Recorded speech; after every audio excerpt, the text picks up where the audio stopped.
I'm back with another Bridgerton video. Yeah. As I said in my last upload, I wanted to do one more video on Bridgerton because I'd recently seen the second season again over. Again, as I said in that video, I sometimes put shows on in the background as I work.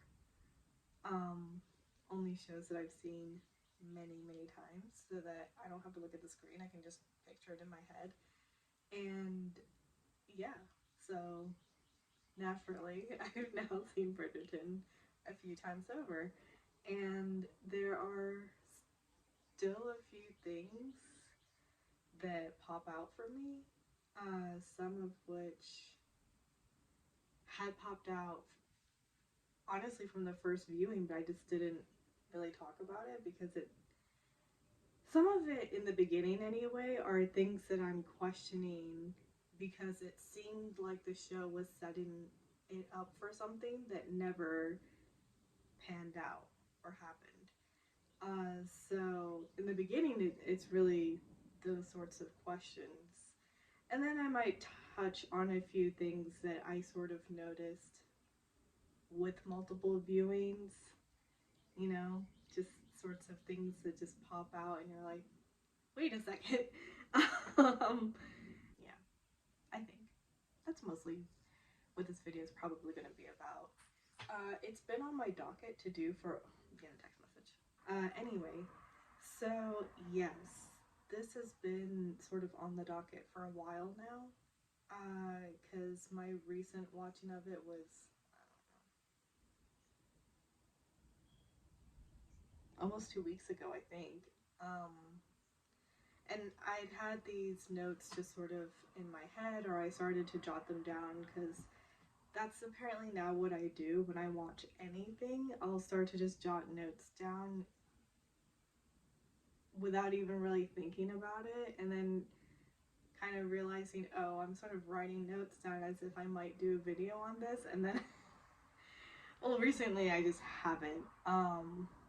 And this is me inching my way back into wanting to do these videos again. I don't know why I'm going on about this.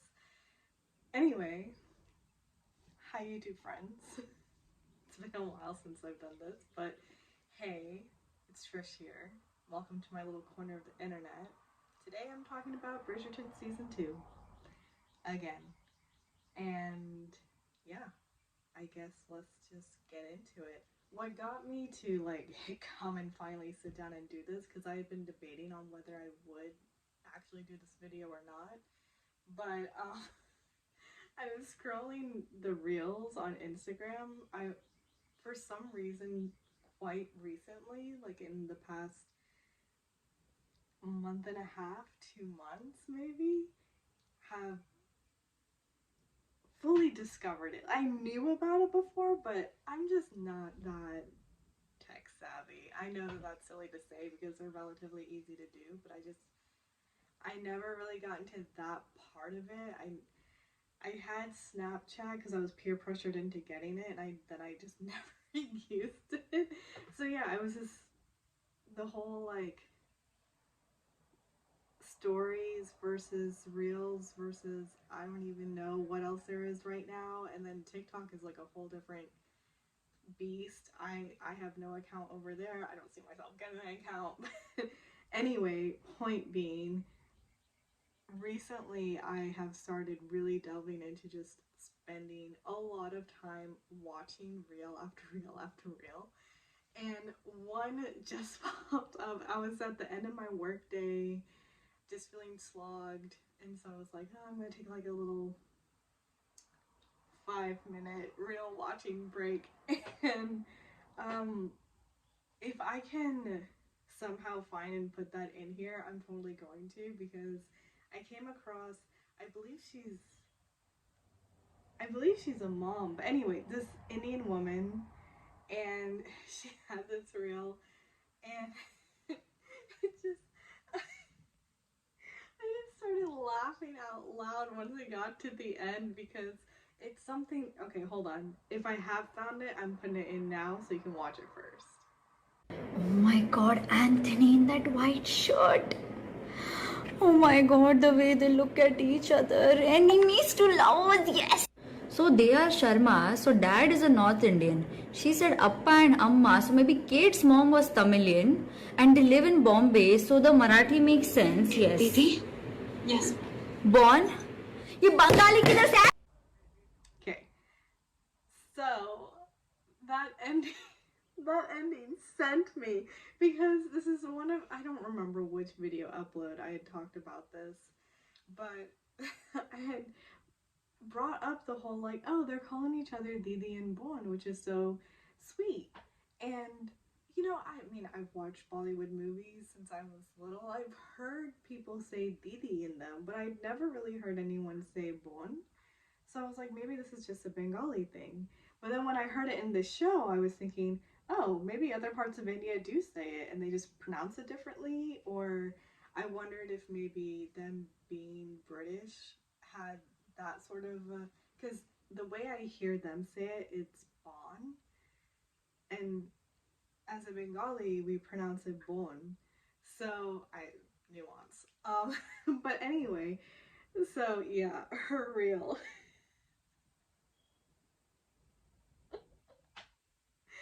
Ay, oh my god, I couldn't deny. It was so good.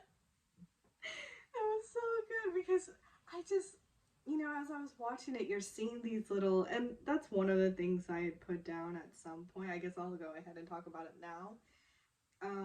Before I talked about, oh, you know, they're doing the haldi ceremony, which is the putting the turmeric paste sort of on the skin the night before the wedding. Um, or in the show they did the night before the wedding. Traditionally, or according to Bengali weddings, it's a daytime event and the families do it sort of separately. But anyway, so like they did the haldi, and there was another one that I talked about. I guess the Didi Bon thing, I know I'd mentioned before, but then another watching, I was like, oh yeah, there's a moment where they, where Kate makes like a masala chai on the,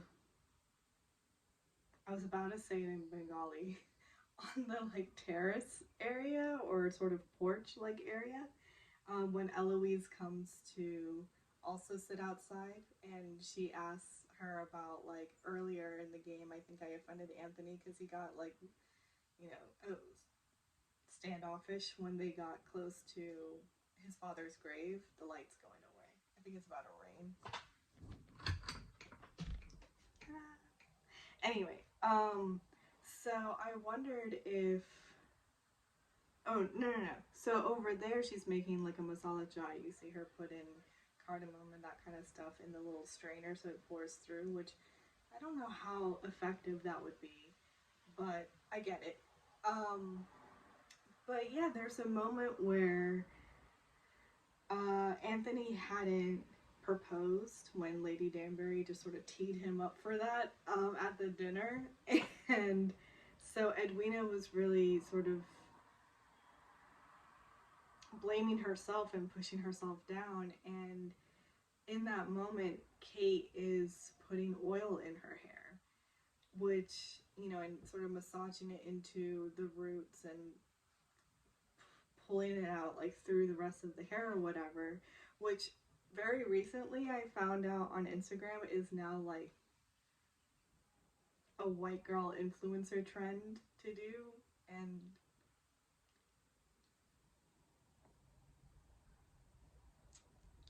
you know, it's just been part of my culture for generations upon generations. And now I'm finding out because in my mid 20s, my hair had thinned drastically on the top, which was not great. And so I started looking into, you know, sort of ways in which to invigorate the scalp to grow more hair, I guess. And yeah, one of it is sort of massaging oil into the scalp. And, you know, when you come across that, you're just like, oh, well, that's like an ancient thing that they've been doing in India since forever ago. So cool. Anyway, now it's like this fad, which is like cool. Anyway, I will get into the rest of the stuff. But now that I've like really lost my light,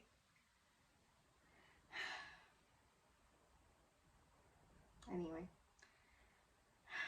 I guess I'm just gonna look yellow in my video, and this thing is coming out.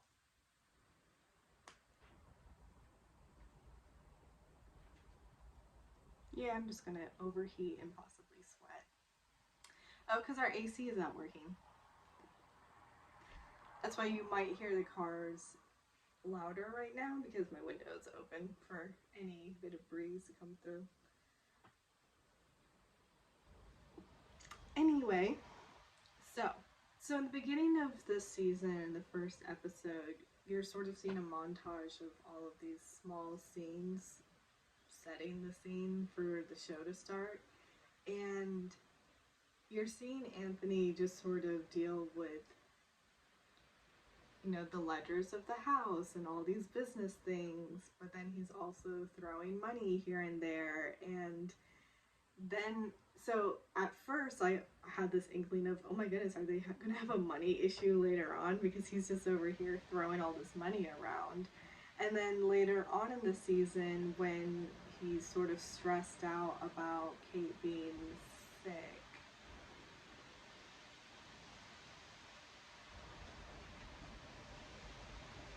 sorry, the wind just like severely picked up.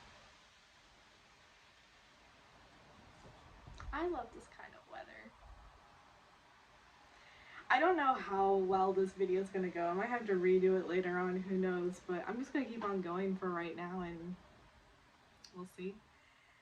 Anyway, so yeah, he was just tossing these coins here and there and just made it seem like it was going to be an issue later on. So towards the end of the season, when Kate is in her coma and he snaps or kind of comes and reprimands Colin for taking out a large sum of money, I was like, oh, this is where it's gonna happen, I guess. Like, it's gonna be a twofer. We have Kate that's sick, and then they're gonna have a money problem. But no, it never came up.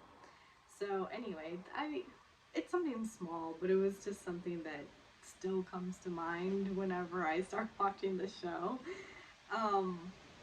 Another thing is the whole Lady Bridgerton versus Anthony match.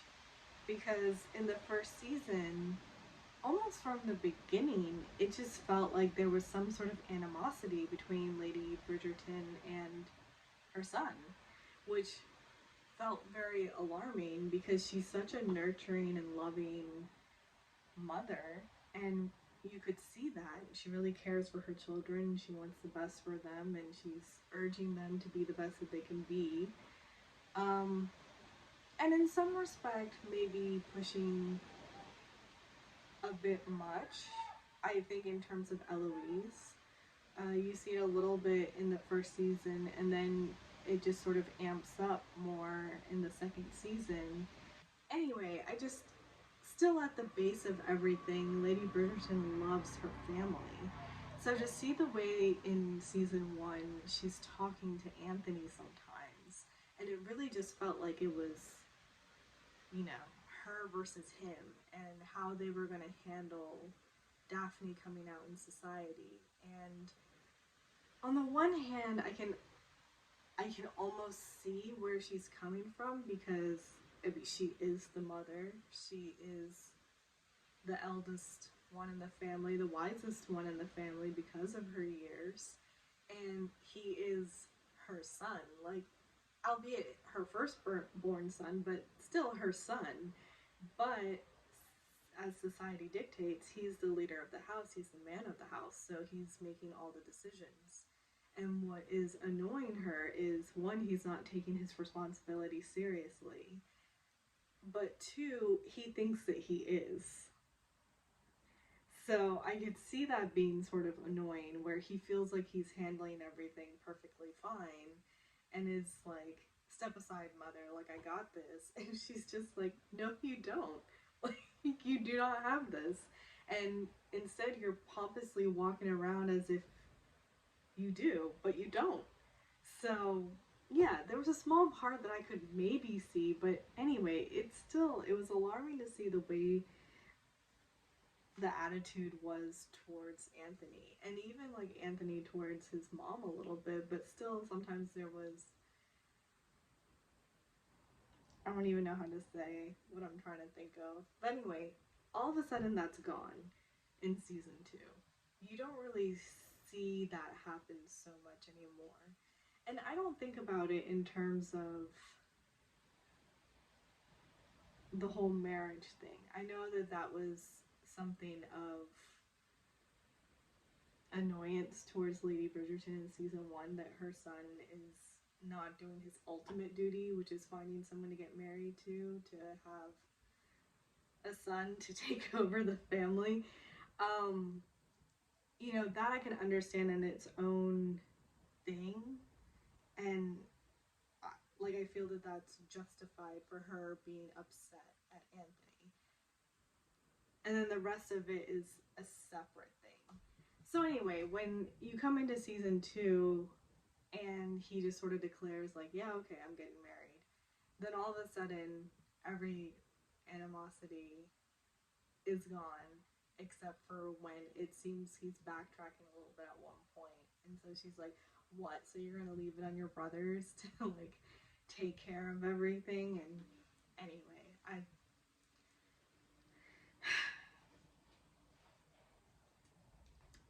it just felt like a 180, you know. And then they're obviously having a lot more of their mother-son moments, and she's hurt in hearing that he's actively trying to stay away from finding someone that he loves to marry, and her realizing that it's because of how she was after her husband passed away. So how he saw her after his dad was gone, and he's just like, nope, I don't want to do that to anyone else, and I don't want to live through that myself. So cool. I'm just not gonna look for love. Yeah, that was just suddenly gone, which is like, okay, fine, new season, new them, I guess. I figured a little bit of that would have been there in the beginning, but I suppose it just wasn't there because from the get-go, he's like, yeah, okay, I'll get married. And she's just like, all right, I'll announce it for the world then. Okay. The queen being so angry at Lady Mary, I still just don't get.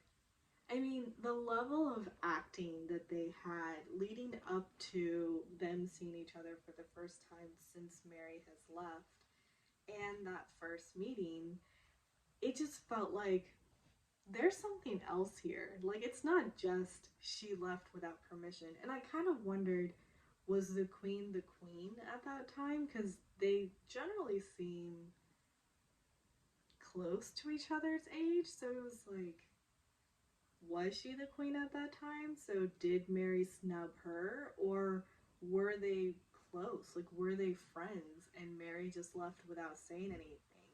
That would make a little bit more sense than like why the queen had such a reaction to her coming back, and why Mary was so scared to see the queen upon coming back.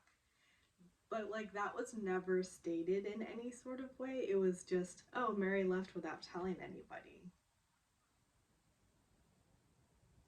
But then there was just this like heavy reaction from both of them about that meeting, like that first meeting since coming back. And I don't know, it felt a little extra, and I wanted to know if there was something more. And then all of a sudden it was gone later on, you know, when the queen is just like, oh, I'll throw you guys a wedding. And Mary's like, wow, that's very generous. You know, it's just like, I guess she's not mad anymore. I don't know. That was another thing that was,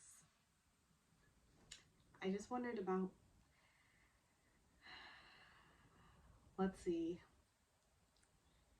So Kate Sharma has an Indian accent to her British accent, if that makes any sense. But Edwina doesn't. And Mary doesn't seem to. At least, like, when I'm listening, as I'm watching the show, I don't really hear it so much. Which, Mary, okay, makes sense. She was raised in England? Europe? Whatever. She was raised up north. Like, okay, that makes sense. But it doesn't make sense that Kate, who, I mean, making a guess over here, but she's from her first marriage, and Mary met her father there in Europe, so you have to think that he was there as well, and that them moving to India was just like a secondary thing. Actually, maybe not. Maybe he was on a trip to India and they just happened. I mean, not India. He was on a trip to Europe from India at that time and they just happened to meet. And so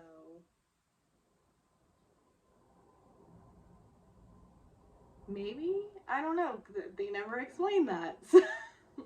So, you know, it was just from what I was thinking leading up to this video was, well, Kate maybe grew up in England for a little bit and then moved to India when she was young, because her and Edwina, they have a little bit of an age gap actually, right? Because isn't Kate almost, now I'm forgetting, is she like 26 or 27 or 29? It's one of those. And I guess Edwina is just coming of age, or maybe in the early years of coming to age. So whatever the age that is. Anyway, I was just, Edwina would have been primarily raised in India. I mean, her grandparents have never seen her, so most likely she was never raised in England or wherever they are. So I don't know, it would stand to reason that she would have an Indian accent as well. Anyway, so yeah, Kate being the only one with an Indian accent and Edwina not. I mean, who knows? Maybe in all of the training that Kate did for Edwina to make sure she would pass as, you know, from a noble family in Europe, maybe she just pushed the Indian accent right out of her speech. Let's see, what else? Oh, Kate is always talking to Edwina about love and what true love is. And she says it so eloquently and beautifully. But when I really thought about it, to me it made no sense that Kate would be talking about love in this sort of way.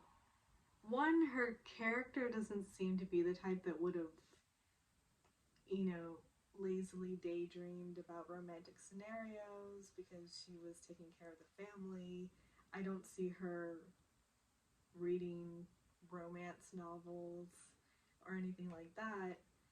And there's no mention of her ever having been in love before. So how does she have all this wisdom about finding your true match and what they are, who they stand for? Kate. That was just, I don't know, it was just interesting whenever, it didn't happen a lot, but it happened often enough that I would just be like, what do you know, Kate? Like, girl doesn't even realize she's falling in love with Anthony Bridgerton, and she's over here like talking about, it's not about, what was it? Two souls don't meet with the eyes, instead they, oh my god, I don't want to even, I'm already butchering it, and it was actually a pretty good line, so I'm just not going to continue that thought. Anyway, it was interesting. going from those really sweet lines to some more, Benedict's poem that he just randomly starts spouting to Anthony when Anthony comes to ask him to explain some poem, whatever. That was beautiful. And it wasn't even just the writing of it was just a beautiful poem. His delivery was perfection. And okay, so another thing that instigated me wanting to do this video today, I saw the news break on Instagram that season 3 of Bridgerton is going to follow Penelope and Colin.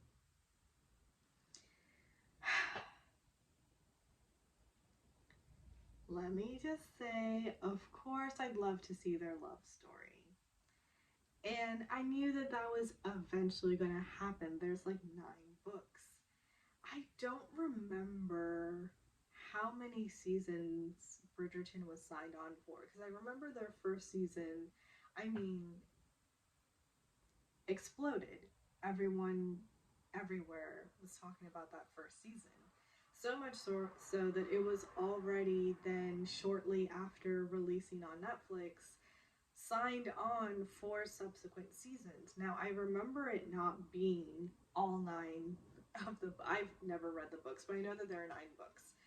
But I do remember that it wasn't signed on for all of them, and then I've been hearing a rumor about how Netflix tries not to sign seasons for more than 3. I guess because something would have to change in the contracts, or I mean, I have no details. I have no idea. It's just something I heard somewhere else. And so, whose video was that? I was watching someone's video. A lady Genevia, I think, was talking about it. Yeah, some sort of rumor that Netflix doesn't like signing seasons for more than 3 seasons because things then would have to change in the contract, I suppose. If this is the case, and we do not get Benedict's love story, I will revolt. I will start Twitter wars and I don't even tweet. Like, yeah. Listen. Love Penelope. I mean, they obviously, her and Colin annoyed the crap out of me in this season, but as another YouTuber was talking about, and it makes sense, these characters have to make these mistakes. They have to be this annoying because we have to see their growth. So in terms of that, sure, love that for them. And I don't know about Colin, but I do love Penelope as a character. And sure, she pissed me off at the end of the last season, but you know, she's going to have her growth story. And obviously that's what's going to happen in this new season. You know, and Colin's finally going to realize that she's been standing there right in front of him their most of their lives. But Benedict, like, season, okay. Okay. So, oh my god, I'm getting frustrated. Season 2 ended in a way that set up could be a potential setup for either Benedict or Colin's story, because you see Benedict finding out that Anthony had put a donation in his name, or just in the Bridgerton name, who knows, anyway, put a large donation which basically secured his spot in the academy. So now he doesn't believe in himself as an artist, which is awful. So they lined that up, and they lined up Penelope overhearing Colin bro talking with his buddies about how, no, I'd never, like, look at Penelope that way. Fun. So anyway, they set up both storylines, so it could have gone either way. Benedict already felt like second fiddle in season 2. He was third fiddle in season 1, but you know, at least in the second season, we're following him in his artist journey, which sort of started in season 1. And I just wanted to continue that, especially because he's such a damn romantic. And, you know, he's so fun and flirty. He's hilarious. And I just, one of my comments in my earlier videos was, I really love Benedict as a character. He's one of my favorite Bridgerton siblings. My favorite, well, it's basically him and Eloise. They're my favorite siblings. And I love their friendship with each other. And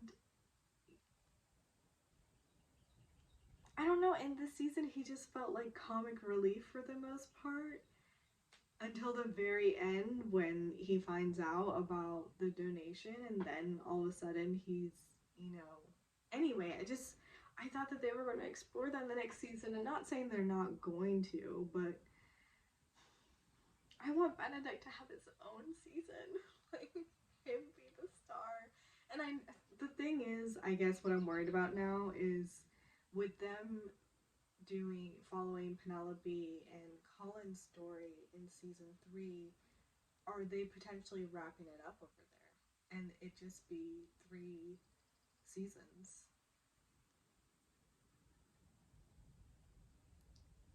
If that's the case, we don't get Benedict's story, and I'm gonna go have to find out which book is Benedict's story and read it. Like, I need to know. And from what I'm hearing other YouTubers talk about, because they've actually read this series, the show is changing a lot of elements, because when the books came out, I guess during that time, you know, YA and how the writing was, like, they've altered a lot of things, so it's just not as toxic, I guess, as it is in stories. Not that I'm expecting Benedict's story to be toxic in any sort of way, but who knows, like, maybe they've changed the characters quite a bit to the point where they're just not the same as the books, and how the reactions are over there. I want to see a Benedict season.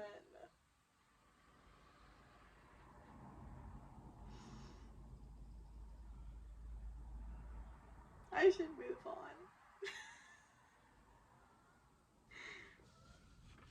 Benedict Bridgerton is one of my faves. Okay, I will revolt. Just letting that be known. So let's move on to, I think earlier in an earlier video I referred to them as the Powerpuff Girls or something like that, which is Lady Danbury and Lady Bridgerton in particular, but also sometimes Daphne is involved over there, and them just being the ladies that are in the know. They're like trying to instigate things in certain ways and just know anyway, I love them as team players. I felt gut wrenched when that dinner happened with the grandparents, and Lady Bridgerton is now upset at Lady Danbury because it feels like she just got played, and it's like, they're friends. How could you do this? And oh my god, that was just so hard to watch, but everything else was just so great to watch. Them sneaking and listening into the conversations, and Eloise walking in on Lady Danbury up on the stairs, and Lady Bridgerton by Anthony's study door. That was fantastic. I really love that. So yeah, I think they're great. I just wanted to say that, that's all.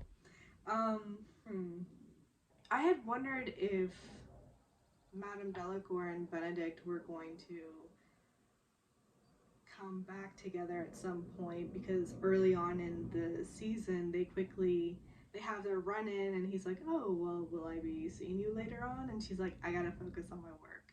So she does sort of snub him over there, but I just fully expected that to round about later on in the season, and then it never happened. Instead, her storyline ended up entwining with Penelope's, and she's now fairing the articles for her. And yeah, I kept on waiting for that to happen. It never did, and I wonder if they'll explore that in the next season, because I remember talking about this in an earlier video upload about how both of them in this season were exploring their artistic talents. Granted, we saw more of Benedict because he actually got accepted into the school and was, painting, and we saw all of that and practicing and whatnot. Whereas with Madame Delacour, it was a really quick couple of lines in this scene with Penelope after Penelope finds out that Eloise is thought to be whistled down by the queen, and now Eloise is freaking out and wondering what to do. Penelope comes to see Madame Delacour, and then there's just a few lines towards the end after they can't figure out what to do, and she's just like, "Your designs are beautiful," and apparently Madame Delacour had been working on sort of a line of clothing to submit for this fashion house in Paris. So they had both been working on something artistic that they were passionate about. And seemingly both got dashed at the end of the season. So who knows? Maybe they will explore that again with Benedict being second fiddle in a season. But anyway, I don't know. I never read the books. Oh, the costume coloring. So in the first season, it was very apparent that the Bridgertons were always wearing sort of shades of this baby blue. Sometimes you'll see pops of lavender, but usually it's in this very powder blue color. And that changed suddenly. So they were wearing more lavenders and pinks from what I was noticing. And I think what really made me focus on that was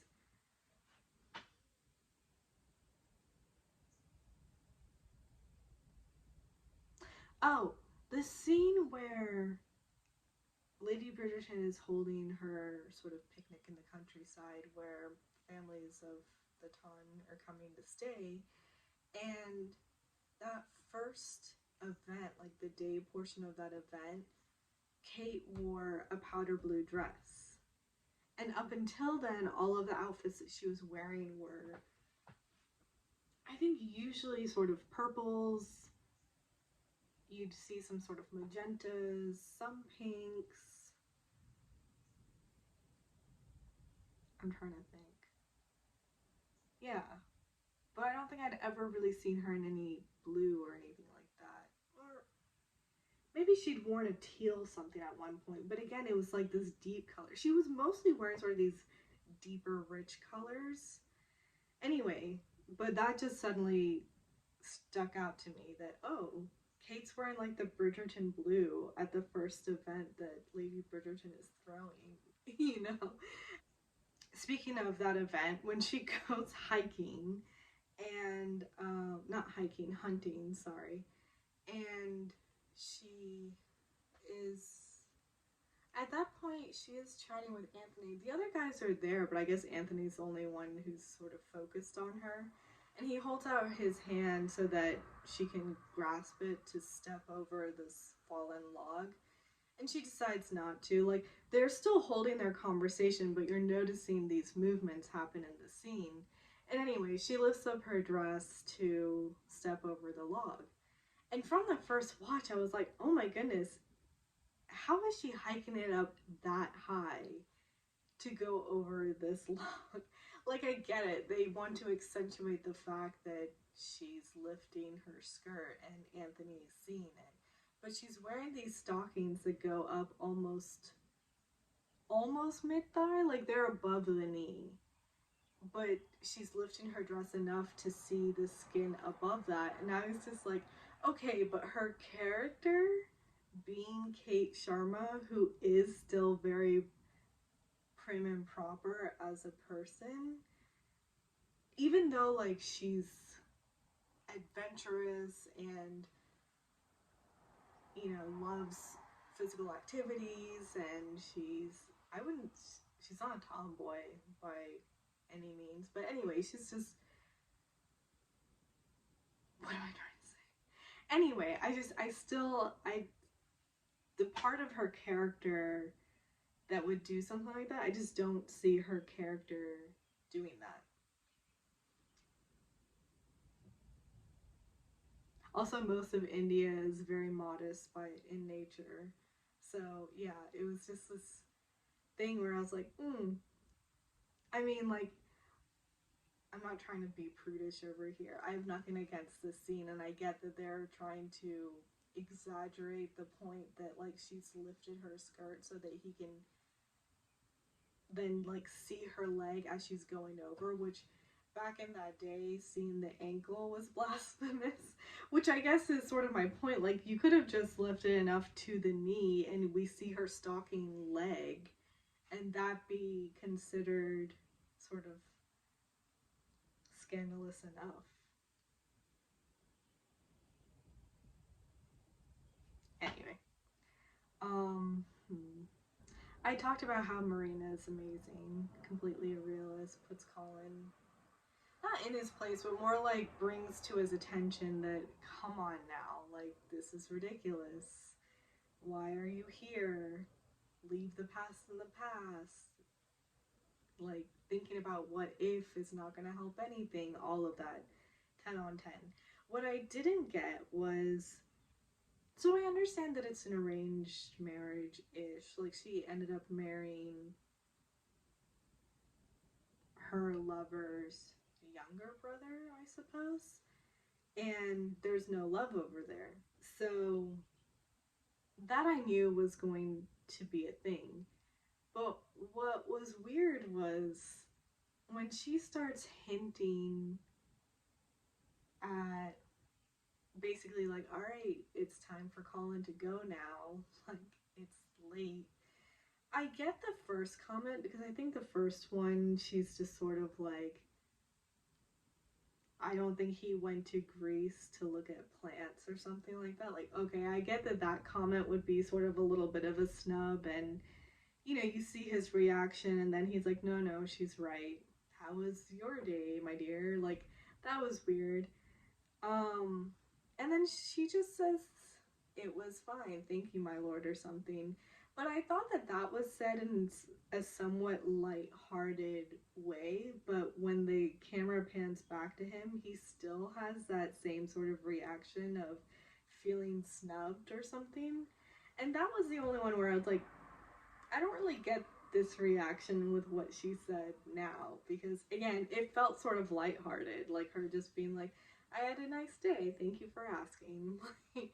I guess if you listen to the words, I get it, but her delivery of that line did not carry that sort of, yeah. Anyway, so that was something. I found it interesting when the queen does say that she's going to hold the wedding, or before that she's just like, so you'll have the wedding here, and Anthony's like, oh no, I think we'll have a quiet one in the country, and Edwina sort of looks upset at this, like, not in her plans. And then she just brightens up when the queen is like, nonsense, you'll have it here in town. In fact, I'm gonna throw you the party. And so I don't know. I found it interesting because I felt that up until then she had been giving these signals to Anthony that she's very accommodating. She's very like, oh, I'll do whatever, you know. She wasn't saying I'll do whatever my husband wants, but she was essentially just being like, all of the things she was saying were in lines of what Anthony was looking for. And there was a little bit of this sort of messaging that I think in their sort of date where Lady Bridgerton and Lady Danbury are having tea and they're in the library and they're talking about books and stuff like that. I think over there they had mentioned, you know, bringing up a family in the countryside, and she says that she really loved it out there. Anyway, all of these messages I felt that she was giving leading up to the proposal seemed like she would totally be up for living in, almost like Daphne, just living in the country, having a whole bunch of kids, being a dutiful wife and mother, but also, you know, like she likes to read, she wants to keep on like expanding her horizons in that way, and she wants someone to talk to about everything that she's reading. And hey, you don't have time to read, so I'll talk to you about this kind of stuff. You know, it felt, she felt just very demure and everything, and so it was a little shocking to then see that side of her where she was like, no, I want like a big town wedding. It just felt like, no, I want a big city wedding, you know, like all the bells and whistles. Um, so that was just a little bit of a small shock, I suppose. Oh, Lady Whistledown once again is completely in the dark about the main couple. Like in the first season, Simon and Daphne effectively held their ruse. Granted, they fell for it themselves, but you know, this whole thing of, oh, we are courting each other just for show. And Lady Whistledown was writing about it, not realizing that they're actually falling in love. But I guess she was seeing what they wanted them to see. But the whole point of Lady Whistledown is sort of knowing this inside gossip that nobody else knows about, which has to be really difficult because everyone's always talking and spreading rumors.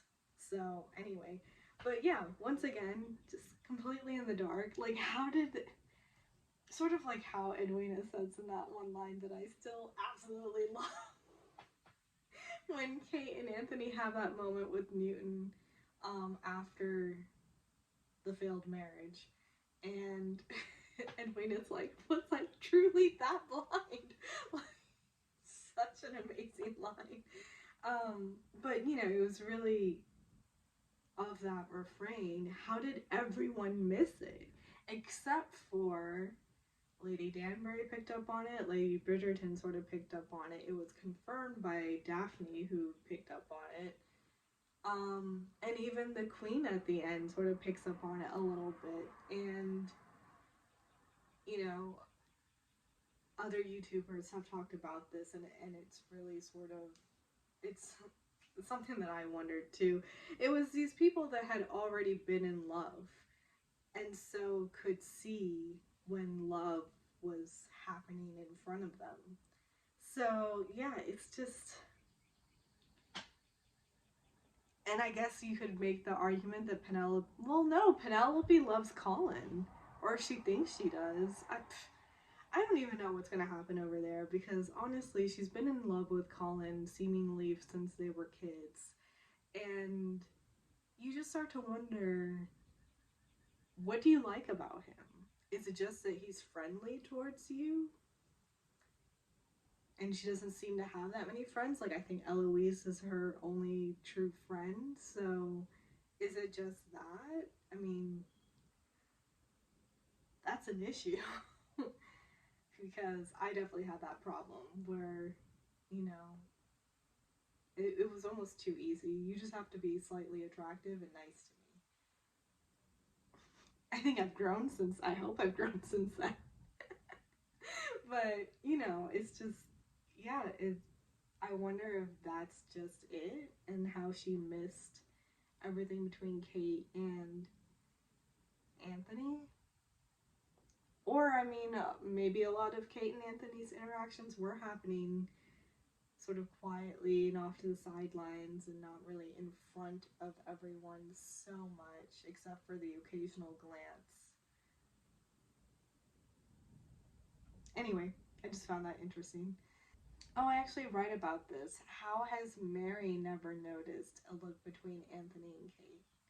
Like, how is she that oblivious to this sort of undercurrent romance happening? Granted, you know, both Anthony and Kate are sort of denying their own feelings for quite some time, but still, I mean, Lady Danbury notices, Lady Bridgerton notices, Daphne notices, and Mary just completely is oblivious I guess she's just so focused on Edwina,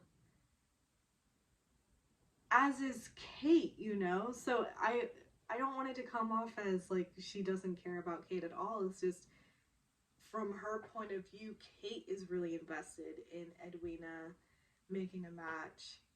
And so they're all very invested in Edwina to the point where she's just not noticing that Anthony and Kate sometimes have these glances towards each other. I don't know. I just, I suppose that has to be the only reason why, right? I mean, I think the wedding kind of really struck me for Kate because at this point, Kate is realizing her feelings for Anthony. You know, they're acknowledging that there's something over there to the point that he's like, if I move forward and marry your sister, then we are forever tied. And one day, my like thread of dignity is going to break. Meaning, like, he's going to cave and do something which is ungentlemanly, like they're going to have an affair. And so, yeah, at this point, she is realizing that she has feelings for Anthony and that they're reciprocated. But still, in that wedding, I mean, this just goes to the acting talents of Simone Ashley, is that she looks so genuinely happy for Edwina as Edwina is like walking down the aisle, arm in arm, coming to get married, and the way she looks at her sister, it's just like pure happiness. And that was really beautiful to see. You know, in a weird way, Kate could just completely chop her mind in half on her own feelings and then suppress them, I guess, or just like not even think about them and think about Edwina. And I'm getting a call from a bestie, so I gotta go. Okay. Hi, sorry. So one of my friends from college friends. One of my friends from college called, and we only chat like once a month or whatever. So of course had to pause the video. Okay, so I'm really just going to, I think, wrap this up because I have talked for so long on it and then just had a really long conversation with a friend. But yeah, because now that I'm looking at it towards the end, there's nothing huge really. Oh, except for like, why are we calling her Kate the whole time when her name is Katharna or something? That was my ring. Yeah, they just like slipped that in. I remember in the first viewing when Anthony then proposes to her and says her full name. And I was just like, how come she wasn't introduced?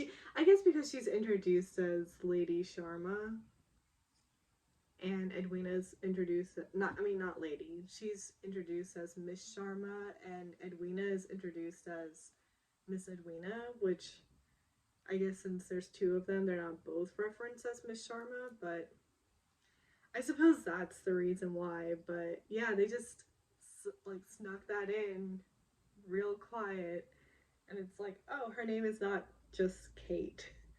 Got it. Cool. Kate sort of feeling genuine remorse for hurting her sister. That was intense. I think it was just really amazing to see that just sort of switch of mindset for her.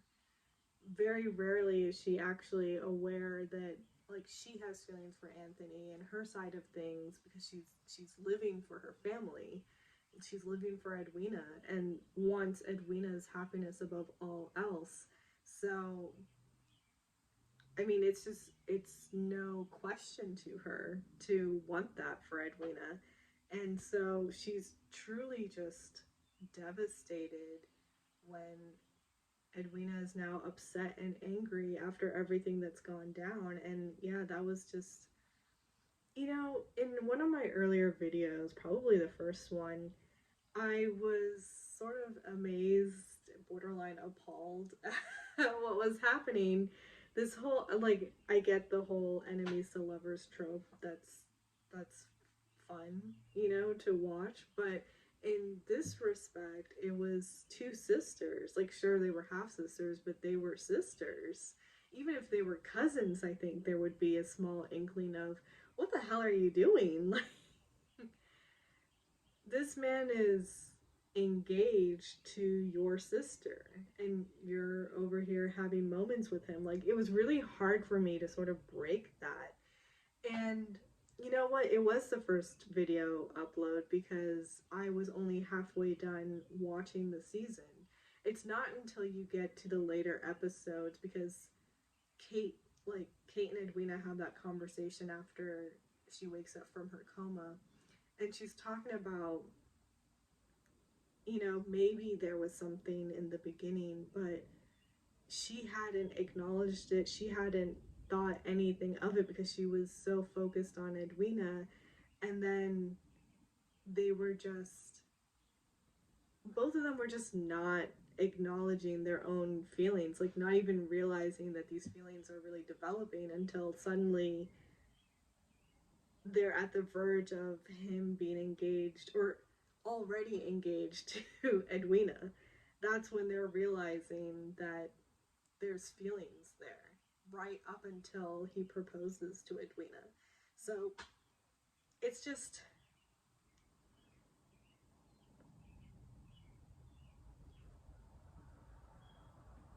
it was easier to wrap my head around after that, I think.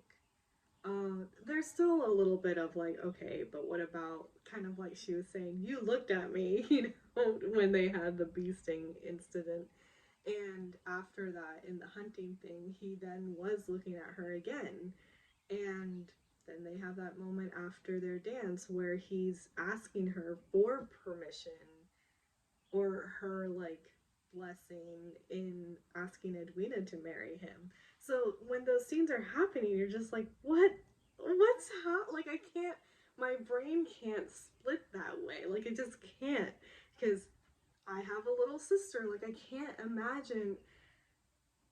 But then, like, when she's explaining it later and you see it with multiple viewings of the season, like in the first viewing, I almost didn't notice the struggle that she was, well, that she didn't go through until it was too late. I mean, it this feels so weird explaining it, even, because you're just like, so they were developing feelings, just weren't aware that they were developing feelings until it was like, oh, we have feelings for each other. But wait, no, like, that can't happen. You have to marry my sister. I, um, just all this trying to say that I think I get it now. Yeah. I will say that I definitely believe that for Kate, it was really hard for her to come to terms with her feelings for Anthony because of how much she loves Edwina. And that she was genuinely happy for Edwina to be marrying Anthony, regardless of her feelings for Anthony, because she does not think about herself. It's not great, but that's what was happening. So, yeah, I just, wow. Okay. Sorry, I'm laughing at, um, I have a note over here. Where's Francesca been all this time? Just like in the first season. Actually, was she there in that first? I think she was there in that first episode when they're waiting for Eloise to come out of her room. Pretty sure she was over there, but then she's not there ever again. At least in the first season, she was there in that first couple of episodes because she's at the dinner talking with Eloise while Daphne is sitting next to Simon. So like she's over there and then she disappears for the middle part of the season, and then she's back at the very end. But in this season, we just saw her at the beginning and that was it. I don't think she showed up ever again. So I was just like, okay, there's a whole Bridgerton sibling just missing in action. And it's like the first season, I think she was away spending time somewhere else and like learning things, I guess, on how to be more of a lady. I have no idea. So, anyway, who knows what about Francesca? And then like I have a note, I think like towards the end, because you know everything is just coming to a head for Anthony and for Kate, and the conversations that they're having with their respective families about they lived their lives for their families. They felt not just, well, okay, Anthony felt duty bound to. He is the first son. This is what he's supposed to do. He is almost resentful of that fact. He's always sort of making these comments and sort of pushing it in his siblings' faces that you guys get to choose. I have no choice. Like, this is what I have to do. And so he's resentful of it. Whereas for Kate, she like willingly just does not think of herself. She's fine with that. She lives for her family. She took up taking care of the family after her father died because her stepmother was mourning the loss of her husband. And, you know, there's that moment where Mary was like, but you lost your father. Like, I should have stepped up and I didn't. And, but like, yeah, Kate is so selfless that she's just like, she doesn't blame her. She's not angry about that. She doesn't feel any sort of resent. She doesn't feel any sort of way about it other than she like willingly will sacrifice everything about herself, and that's how she was in a way living vicariously through Edwina a little bit, because she was just preening her to be this perfect lady.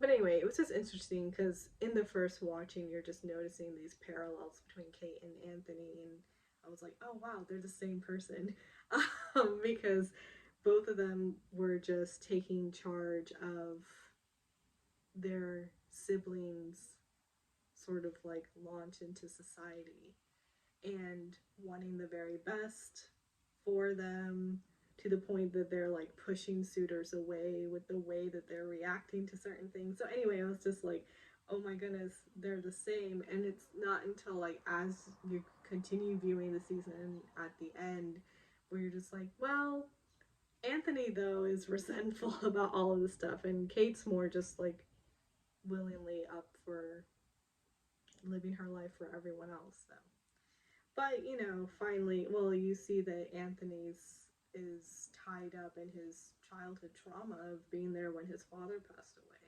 and then really witnessing his mother grieve after that. So, you know, there's a little bit over there. But all in all, a happy ending. So, I'm grateful for that, or I'm happy for them. Grateful for that. Yeah, happy for them for that respect. And I guess now we're gonna watch Penelope and Colin grow. And I'm excited to see it. It's not that I don't like them. Oh, Colin's interesting, but he's fine. He had a lot of growing up to do, and still has a lot of growing up to do. And this is just the start of that happening. And honestly, that's sort of how I felt about Anthony at the beginning of this season too. Yeah. Ooh, I had mentioned this in a previous video, but now that it's coming to mind, I guess I'll just mention it again. I thought that Sienna, the opera singer, I thought she was going to make an appearance at some point. She never did. That's another one. But anyway.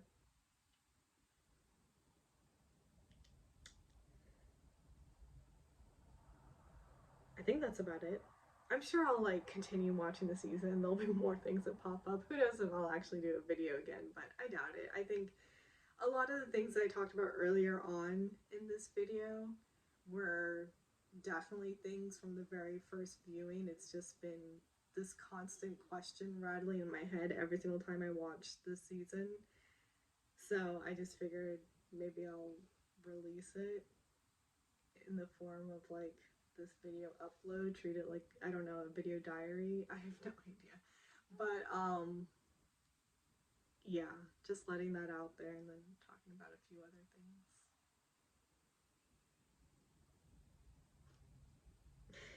So yeah, thank you for sitting through this. I know that it was a lot because I ramble.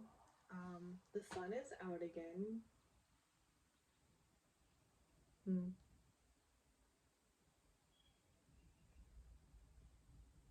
I'm so tired. Anyway, so yeah, that's about it. Thanks for watching. And I'll see you in the next one. Toodles. That was so weird. I'm so sorry. Just disregard that.